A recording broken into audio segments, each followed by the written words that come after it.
Ever heard of what a tracked vehicle is? Continuous track, also known as tank tread or caterpillar track, is a system of propulsion for tracked vehicles in which two or more wheels are used to propel a continuous band of track plates or treads. For military and heavy equipment vehicles, this band is normally constructed of modular steel plates, whereas for lighter agricultural or construction vehicles, it is more likely to be reinforced with steel wires. A continuous tracked device may move over soft terrain with a lower risk of getting stuck, owing to sinking, because the enormous surface area of the tracks distributes the weight of the vehicle more evenly than steel or rubber tyres on an identical vehicle. When compared to rubber tyres, the metal plate's noticeable treads are particularly durable and damage resistant. Some metal tracks can have rubber pads fitted for usage on paved areas, because the aggressive treads of the tracks can harm paved surfaces while still providing good traction on soft surfaces.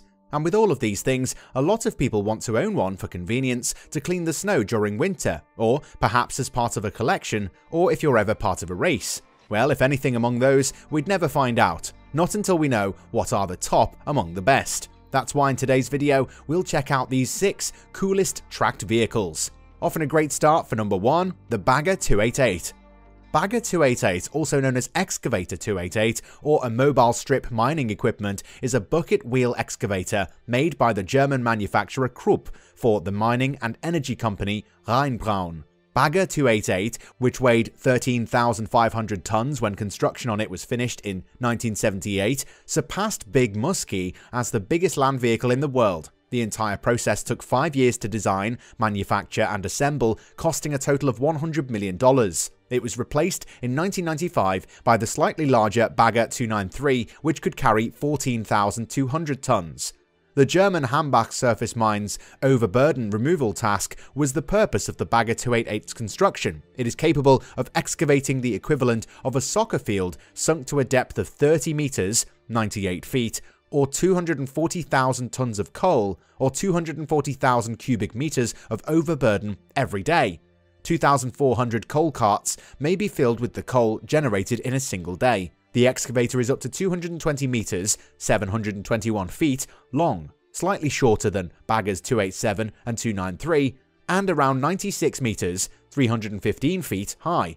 Since bucket wheel excavators are pushed by an external power source, NASA's Crawler Transporter continues to hold the record for the largest self-propelled land vehicle in the world, while the overburden conveyor bridge F60S is the largest land vehicle of any type. Number 2, the Active Fischer Snow Track. The Active Fischer Snow Track is a tracked vehicle that was manufactured in Sweden from 1957 until 1981. It has 2 rubber tracks, a Volkswagen Flat 4 industrial boxer engine, and can be used on both soft surfaces and thick snow. For his and his brother's winter fishing excursions, head design engineer Lars Larsson of the Swedish agricultural equipment manufacturer AB Verktygsmaskiner decided to create a tracked vehicle in 1954. His snow vehicle was put into production by the company in 1957. The engine had a horsepower of around 40, but it varied from year to year, with earlier models having 36 horsepower and later models having 54 horsepower.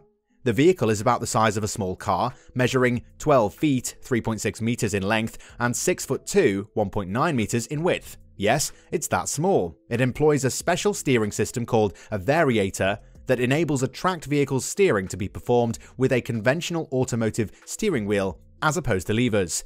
Even though it was made in Sweden, the snow track was a successful export, and about 550 of them were sent to Alaska, and a minimum of 200 units were sent to Northwest Telephone, a Canadian telephone company located in the Yukon Territory. Around 200 snow tracks arrived at the Canadian National Railway, and there were also snow tracks at each of the microwave locations along the Alcans Length, Alaska-Canadian Highway. It was known that at least 400 additional snow tracks had been sent to the lower 48 states of the United States, while it was known that at least 200 had been sent to Scotland.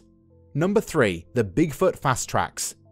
They say Bigfoot's little brother was still a Bigfoot. Bigfoot Fast Tracks was a modified Ford Aerostar. One of the few cars that Bob Chandler really bought and customized was this one. It had 2 Chevrolet engines, a Chevrolet van body, and was broader when it was first constructed by a man in Colorado. It was given an Econoline van body, a foot or so less width, and supercharged Ford engines when Bigfoot purchased it. The current Aerostar body was later added to it.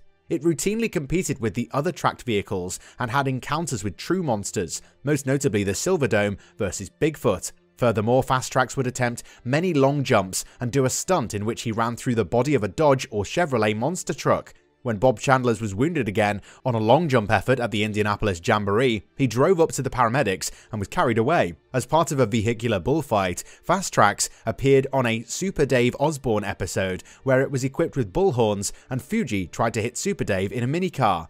The car was sold to Chandler Lloyd and given the new name Overtime Tracks when the company moved its headquarters.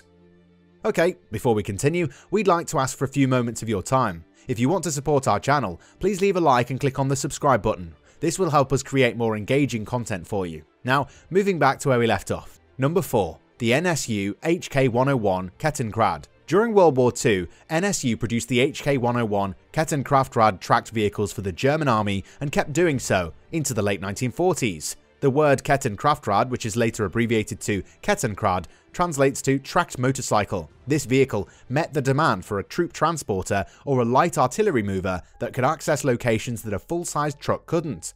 Although it was never weaponized, it saw extensive use on the battlefield, particularly in the deserts of North Africa and the snow-covered fields of Russia.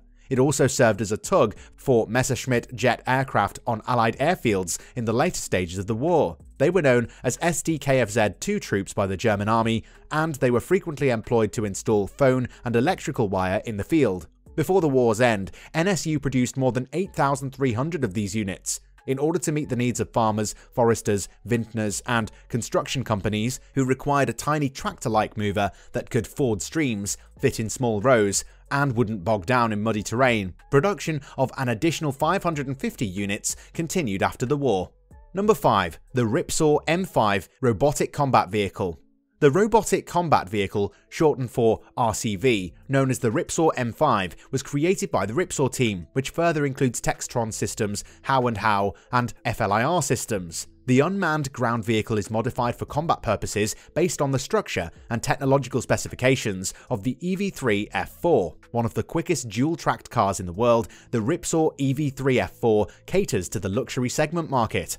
The M5 tank's exoskeleton is a tubular construction that is tightly welded and built atop a proprietary high-performance suspension. The Ripsaw M5 can transport payloads weighing up to 2,721.5 kilograms and has a maximum gross weight of 3,855.54 kilograms. The M5 is appropriate for a variety of applications thanks to its high modularity. Because of its open and flat architecture, it can integrate various payloads for a variety of military applications. Incorporated into the vehicle are FLIR's electronics and a turret for mounting weaponry. Additionally, it has high-intensity lighting systems installed. The Ripsaw M5 is propelled by a 1,500 horsepower gasoline engine or a 1,000 horsepower diesel engine. An Allison hypo-automatic transmission system is used to couple the engine.